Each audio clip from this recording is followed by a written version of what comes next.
کیا کو بھی جب ٹھکانوں اور سہاروں کی ضرورت ہوتی ہے تو ان کا ٹھکانہ اور سہارا بھی اگر کوئی ان کے لیے بناتا ہے تو وہ صرف اللہ کی ذات ہے۔ وَكَذَلِكَ مَكَّنَّا لِيُوسُفَ فِي الْأَرْضِ، ہم نے ٹھکانہ دیا حضرت یوسف کو زمین میں، واللہ غالب علی امرہ ولکن اکثر الناس لا یعلمون، اللہ کا حکم ہر چیز پر غالب ہے، اکثر لوگ اس چیز کے نتیجے کو نہیں جانتے۔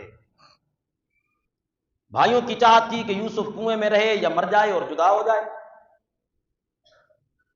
باپ کی خواہش تھی کہ یوسف کبھی مجھ سے جدا نہ ہو، اور اللہ کی مرضی اور منشا اور خواہش یہ تھی کہ یوسف کو جدا کروں، پھر اسے مصائب کی بھٹیوں سے گزاروں، پھر اسے کندن اور سونا بنا کر نبوت کا تاج پہنا کر باپ کی جھولی میں دوبارہ ڈالوں۔ واللہ غالب علی امرہ، مرضی پھر کس ذات کی پوری ہوئی؟ مرضی تو اللہ نے اپنی پوری کی۔ علماء فرماتے ہیں کہ 3 اشخاص کو انسانیت کی پہچان میں اللہ نے بڑا ملکہ عطا فرمایا تھا۔ ان 3 شخصوں میں ایک شخص یہ عزیز مصر بھی ہے کہ اس نے دیکھتے ہی حضرت یوسف کی پیشانی کا نور پہچانا ہے، اور اس نے اپنی بیوی زلیخا کو کہا کہ یہ کوئی ہمیں نقصان دینے والا نہیں ہے، عسیٰ ان ینفعنا، یہ ہمیں بڑا نفع دے گا۔ تو یہ بڑا سمجھدار آدمی ہے جس نے حضرت یوسف کے چمکتے نور کو پہچانا اور اپنی بیوی کو اس کی عزت اور اکرام کرنے کا حکم دیا۔ اور دوسری سمجھدار ترین وہ بچی ہے جس نے حضرت موسیٰ علیہ السلام کو دیکھا تھا کہ کنویں پہ پانی بھرنے کے لیے آئیں گے، ساری قوم پانی بھر رہی ہے اور یہ 2 بیٹیاں قوم سے الگ کھڑی ہیں، اور حضرت موسیٰ علیہ الصلاۃ والتسلیم وہاں فقیر بن کے جا پہنچے ہیں، اور ان سے پوچھتے ہیں کہ بھائی تم کیوں سائڈ پہ کھڑی ہو؟ تو حیا والی پاک دامن بچیاں ہیں نا جو مردوں سے الگ کھڑی ہوئی ہیں، اور ان کی حیا اور پاک دامنی کا عالم یہ ہے کہ جب وہ حضرت موسیٰ علیہ السلام کی طرف واپس آتی ہیں تو قرآن کہتا ہے جاءت احداہما تمشی علی استحیاء، قربان جاؤں کتنا حیا ہوگا، جاءت احداہما تمشی علی استحیاء، یوں لگ رہا تھا اس عورت کے آنے کو دیکھ کر قرآن کی آیت بولتی ہے کہ جیسے حیا نے اس کے پاؤں کے نیچے اپنے پر بچھا رکھے اور وہ حیا پر چل کر آ رہی ہے، سوار ہو کر آ رہی ہے، مجسم حیا بن کے آ رہی ہے۔ تو آپ ان بچیوں سے پوچھتے ہیں کہ ہاں بھائی تم کیوں یہاں کھڑی ہو؟ تو ہماری پانی کی باری آئے گی تو ہم پانی لیں گی۔ 40 آدمی جس کنویں سے اکٹھی ڈول نکالتے ہیں، اللہ نے پیغمبر کو قوت اتنی دی ہے کہ اکیلے حضرت موسیٰ وہ ڈول اندر ڈالتے ہیں، اکیلے نکالتے ہیں اور ان کی باری پہ انہیں پانی بھر کے دے دیتے ہیں، اور پھر ایک دیوار کے ساتھ ٹیک لگا کر پیغمبر کہتا ہے ربی انی لما انزلت الی من خیر فقیر، میرے رب ایک فرعون سے بھاگ کر اس کے حواریوں سے نجات پا کر یہاں پہنچا ہوں، ساری دنیا کو بتلانا چاہتا ہوں کہ ہوں تیرا محتاج، جو تو میری طرف نازل کرے گا میں اس کا محتاج ہوں، میرے اللہ میرے لیے بندوبست فرما۔ پیغمبر پھر دعا مانگے اللہ سے،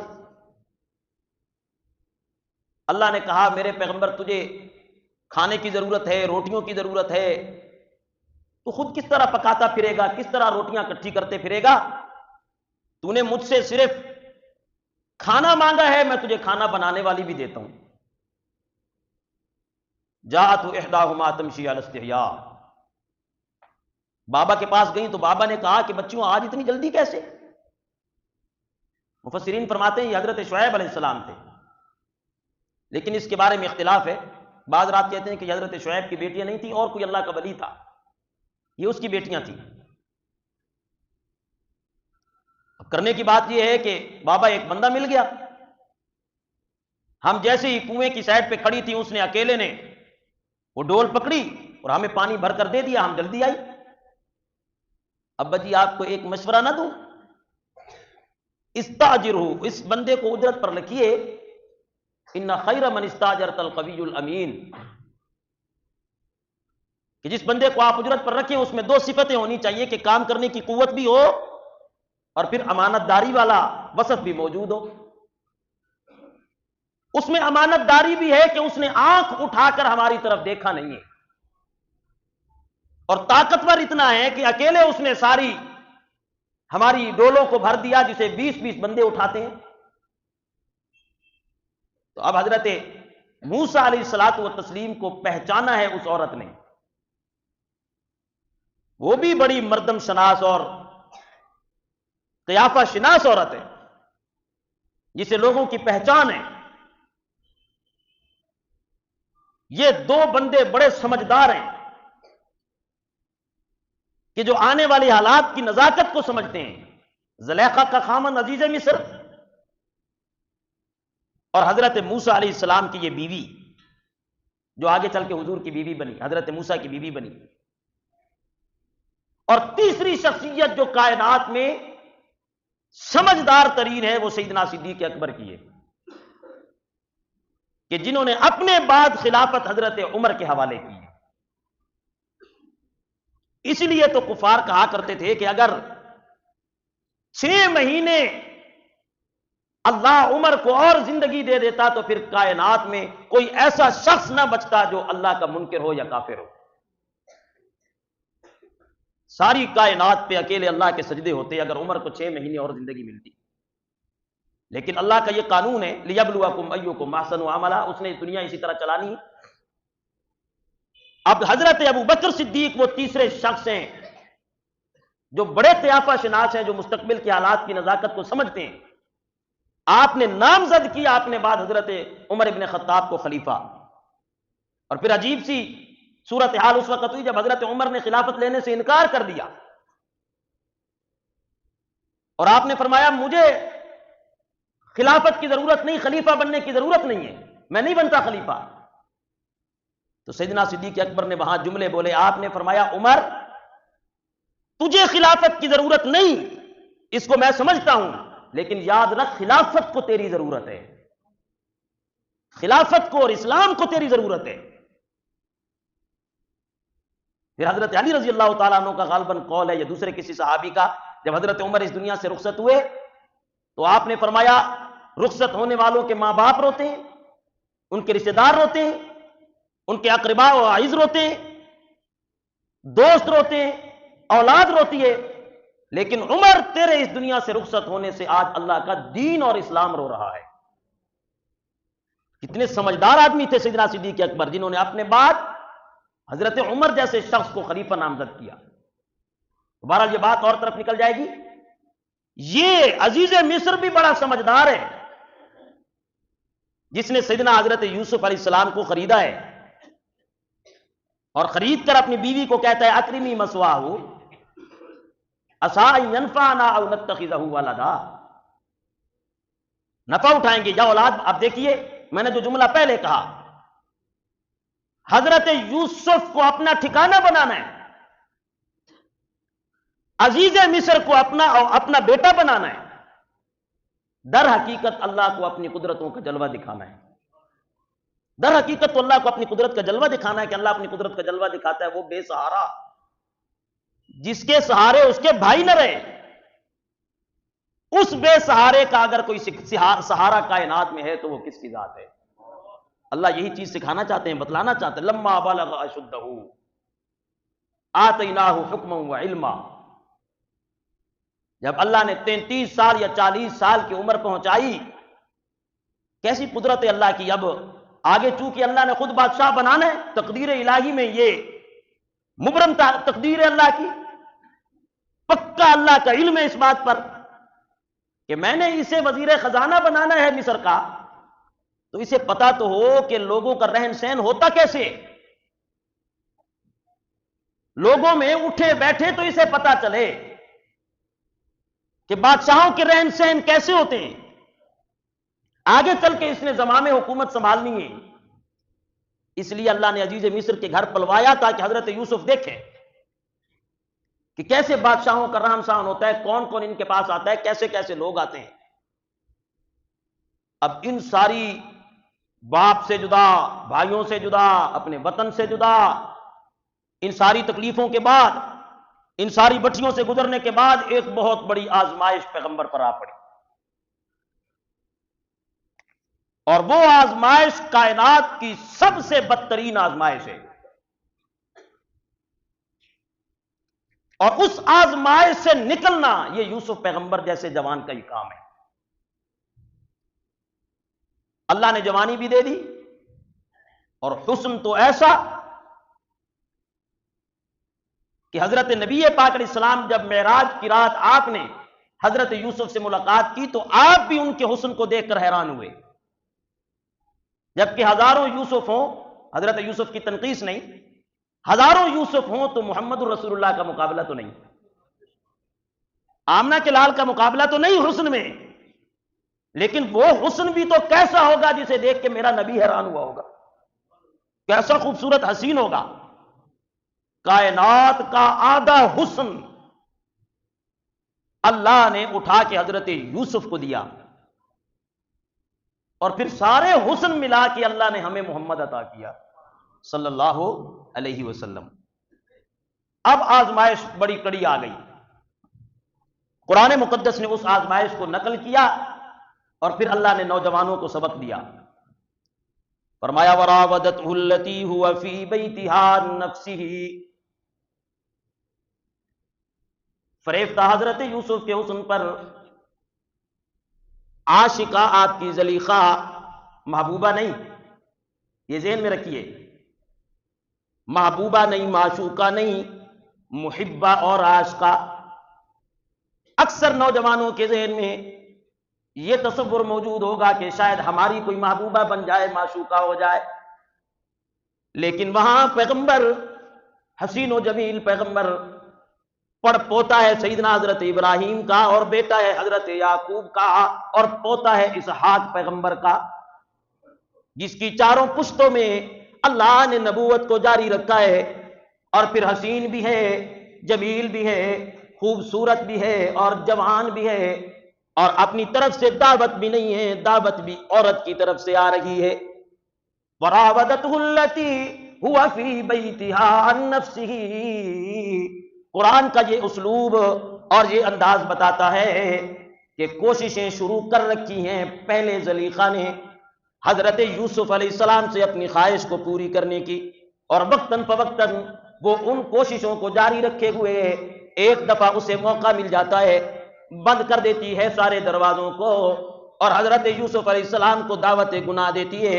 قرآن کہتا ہے غلقت الابواب وقالت حیت لک، بند کر دیے اس نے دروازے، حضرت یوسف علیہ السلام کو دعوت گناہ دی، اور جب دعوت دی حضرت یوسف علیہ السلام ادھر ادھر دیکھنے لگ گئے کہ شاید میری مالکہ کے پاس کوئی اور بندہ موجود ہے، یا میرے پیچھے کوئی اور بندہ کھڑا ہوا ہے۔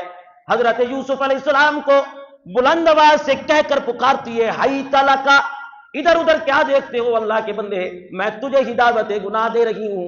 حیران ہو گئے حضرت یوسف، کبھی بند دروازوں کو دیکھتے ہیں، کبھی بند کھڑکیوں کو دیکھتے ہیں، کبھی دروازوں کی کنڈیوں کو بند ہوتا دیکھتے ہیں، اور کبھی اللہ کی رحمت کو کھلا ہوا دیکھتے ہیں، اور حضرت یوسف فرماتے ہیں معاذ اللہ انہو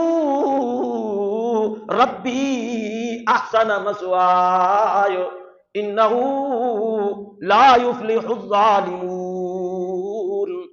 تین جملے حضرت یوسف کی زبان سے نکلے، اللہ نے قرآن بنا کر میرے نبی کے سینے پر اتار دیے۔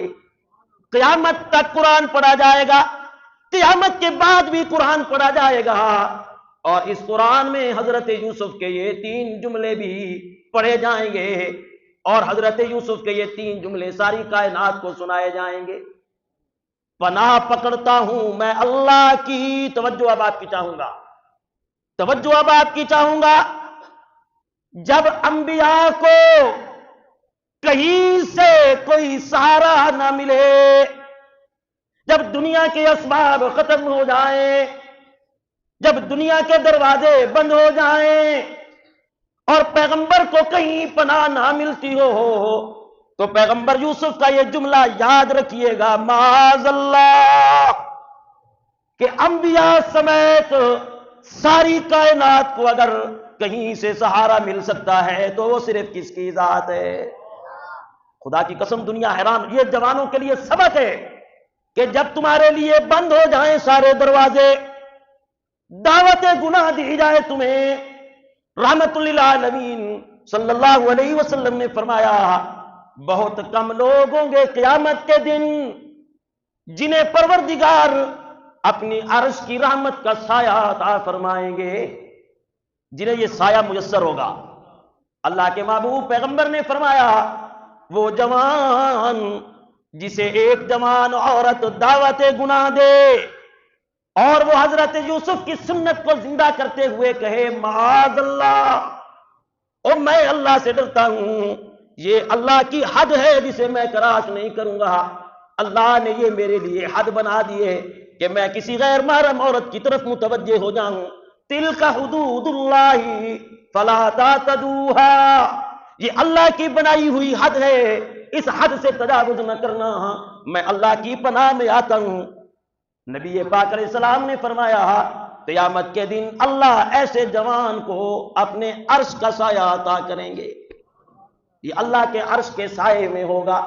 اب حضرت یوسف علیہ السلام نے بھی یہی کہا میرے اللہ ظاہراً کوئی سبب نظر نہیں آ رہا، دروازے بند ہو چکے ہیں، نگاہ کوئی دیکھنے والی نہیں، کوئی سوراخ نہیں جس سے کوئی دیکھ رہا ہو، پر میرا یقین ہے مجھے کون دیکھ رہا ہے، اور صرف مجھے دیکھ بھی نہیں رہا، میری پکاروں کو سن بھی رہا ہے، میری التجاؤں کو سن بھی رہا ہے، اور مجھے حضرت یعقوب اور اسحاق کے گھر میں پیدا کرنے والے میرے اللہ، مجھے خواب دکھانے والے اللہ، مجھے بھائیوں سے بچانے والے اللہ، کنویں سے نکالنے والے اللہ، مصر کے بازار کی رسوائیوں سے نکال کے عزیز مصر کے گھر میں ٹھکانہ دینے والے اللہ، اب مجھے اور کوئی سہارا نظر نہیں آتا، معاذ اللہ، اللہ میں تیری پناہ میں آتا ہوں، اگر تو مجھے یہاں سے نہ بچائے تو میں یوسف بھی اس سے بچ نہیں سکتا۔ تو سمجھ آتی ہے مصیبتوں میں انسانوں کو، عام کو، اور خاص انسان یعنی انبیاء کو بھی اگر کوئی بچاتا ہے تو وہ صرف کون بچاتا ہے؟ قربان جاؤ، انہو ربی احسن مثوایا۔ اب یہاں رب کے دو مطلب ہیں، ایک مطلب اگر اس کی نسبت ہو عزیز مصر کی طرف کہ یہ میرا مالک ہے جس نے مجھے ٹھکانہ دیا، اب اس کے حرم میں ہاتھ ڈال لوں تو مجھ سے بڑا ظالم اور بغیرت کون ہوگا؟ نہ میں کبھی بھی یہ کام نہیں کروں گا۔ یا مطلب کیا؟ انہو ربی احسن مثوایا، میرے رب نے مجھے ٹھکانہ دیا، کنویں سے نکالا، بھائیوں سے بچایا، منڈیوں میں بکوایا، محل میں جگہ دے دی، اب میں اس کی حد کو کراس کروں تو مجھ سے بڑا ظالم کون ہے؟ فرمایا انہو لا یفلح الظالمون، اس کی حد کو پار کرنے والے کبھی کامیاب نہیں ہوتے۔ کامیاب وہی ہوتے ہیں جو اللہ کی بنائی ہوئی حد کے اندر رہتے ہیں، اور جو اللہ کی بنائی ہوئی حد کو کراس کرے تو پھر وہ کبھی کامیاب، بلند آواز سے، کبھی کامیاب نہیں ہوتے۔ کامیابی اللہ کی حدوں کو ماننے اور ان کے اندر رہنے میں ہے۔ قرآن مقدس نے اگلی بات کا پھر تذکرہ کیا۔ اب حضرت یوسف علیہ السلام پریشان ہیں، اور پریشانی کے عالم میں زلیخا کو سمجھا بھی رہے ہیں اور تدبیریں بھی کر رہے ہیں، دروازے بند، کھڑکیاں بند۔ قربان جاؤں، جب دنیا کے اسباب اور سہارے ختم ہوتے ہیں تو پھر اللہ کی قدرت کا جلوہ ظاہر ہوتا ہے۔ بند دروازوں کی طرف دیکھتے ہیں، پریشانی کا عالم ہے، اللہ کا حکم دل میں اترتا ہے کہ پیغمبر بند دروازوں کو مت دیکھ، خلوص سے، دل سے تو نے مجھے پکارا ہے، دروازوں کی طرف دوڑنا تیرا کام ہے، تالوں کو توڑنا میرا کام ہے۔ قربان جاؤں، حضرت یوسف بند دروازوں کی طرف دوڑے اور جو دروازوں تک پہنچتے ہیں تالے ٹوٹتے چلے جاتے ہیں. آخری دروازے پہ پہنچے تو عجیب انداز ہے. اس سے پہلے قرآن نے ایک ذکر کیا، وَلَقَدْ ہَمَّتْ بِهِ وَهَمَّ بِهَا لَوْلَا أَن رَّأَىٰ بُرْهَانَ رَبِّهِ. اس نے گناہ کرنے کا ارادہ کیا زلیخا نے، اور حضرت یوسف نے گناہ سے بچنے کا ارادہ کیا. گناہ کرنے کا ارادہ بھی پیغمبر نہیں کرتا، اور نہ گناہ کی نسبت پیغمبر کی طرف کی جا سکتی ہے. نہ زلیخا نے گناہ کرنے کا ارادہ کیا اور پھر پیغمبر نے بچنے کا ارادہ کیا. جو گناہوں سے بچنے کا ارادہ کرتا ہے اللہ اسے یوسف کی طرح بچاتا ہے. جس طرح یوسف کو اللہ نے گناہ سے بچایا، لولا ان رأى برہان ربی. اب اس پر مفسرین نے بہت ساری باتیں کی ہیں کہ ایک بت ہے اس کا، جب گناہ کے ارادے سے وہ یوسف کے پاس آئی تو اپنے اس بت پر اس نے چادر ڈالی، اور حضرت یوسف نے پوچھا کہ یہ کیا کر رہی ہو؟ تو کہنے لگی یہ معبود ہے میرا، میں اس کی پرستش کرتی ہوں، مجھے اس سے حیا آتی ہے. حضرت یوسف نے جو جملہ کہا، فرمایا تیرا معبود تو تجھے دیکھ بھی نہیں رہا، تجھے اس سے حیا آتی ہے، اور میرا معبود تو تجھے اور مجھے دونوں کو دیکھ رہا ہے، اس سے حیا کیوں نہ کرے؟ اصل حیا تو اس سے ہے جو دیکھ رہا ہے، تیرا تو یہ دیکھتا ہی نہیں. لِنَصْرِفَ عَنْهُ السُّوءَ وَالْفَحْشَاءَ. ساری کائنات کو حکم ہے گناہوں کے قریب نہیں جانا، اور گناہوں کو حکم ہے میرے نبیوں کے قریب نہیں جانا. لِنَصْرِفَ عَنْهُ السُّوءَ وَالْفَحْشَاءَ. ہم نے دور کر دیے سارے برے کام اس سے، گناہوں کے ساری ترتیبیں. اِنَّهُ مِنْ عِبَادِنَا الْمُخْلَصِينَ. اس لیے کہ یہ ہمارا چنا ہوا بندہ ہے، نہ اس کے ظاہر میں ہم کوئی عیب رہنے دیں گے، نہ اس کے باطن میں کوئی عیب رہنے دیں گے. زنا تو عیب ہے، اللہ سے بغاوت ہے. زنا تو عیب ہے، اللہ سے بغاوت ہے. رحمت للعالمین صلی اللہ علیہ وسلم نے فرمایا، توجہ کیجئے گا میرے نوجوان بھائیوں، جب انسان زنا کرتا ہے ایمان اس میں سے نکل جاتا ہے. توجہ کیجئے، ایمان اس میں سے کس انسان کو اپنی موت کا پتہ ہے؟ ما تدری نفس بأی ارض تموت. کسی انسان کو نہیں پتا کہ میری موت کب آئے گی، کہاں آئے گی.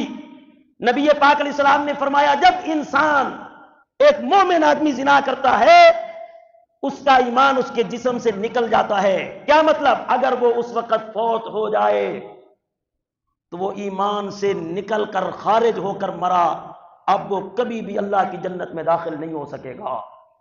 ساری زندگی ابد الآباد، ہمیشہ کے لیے. اگر اس کو ترہیب نہ سمجھا جائے اور حقیقت پر معمول کیا جائے، علماء نے لکھا کہ یہ ترہیباً ہے، لیکن اگر اس کو حقیقت پر معمول کیا جائے تو زنا کا ارتکاب کرنے والا عین ان لمحات میں اگر فوت ہو جائے تو وہ کافر اور مرتد ہو کر مر گیا، پھر وہ کبھی اللہ کی جنت میں نہیں داخل ہوگا. اور پھر جب وہ زنا کر لیتا ہے اور پاک صاف ہو جاتا ہے، پھر اس کا ایمان دوبارہ اللہ اس کے دل میں ڈالتے ہیں. تو آپ اندازہ کیجئے یہ کتنا بڑا، پھر بات اور طرف نکل جائے گی. یہ چنے ہوئے بندے ہیں اللہ کے، جن کے قریب اللہ گناہوں کو، برے کاموں کو نہیں آنے دیتا. اب دوڑے حضرت یوسف علیہ السلام، دروازے کھل گئے، تالے ٹوٹ گئے، زلیخا نے پیچھے دوڑ لگا دی. قرآن مقدس نے نقل کیا، وَاسْتَبَقَ الْبَابَ وَقَدَّتْ قَمِيصَهُ مِن دُبُرٍ وَأَلْفَ يَا سَيِّدَهَا لَدَى الْبَابِ.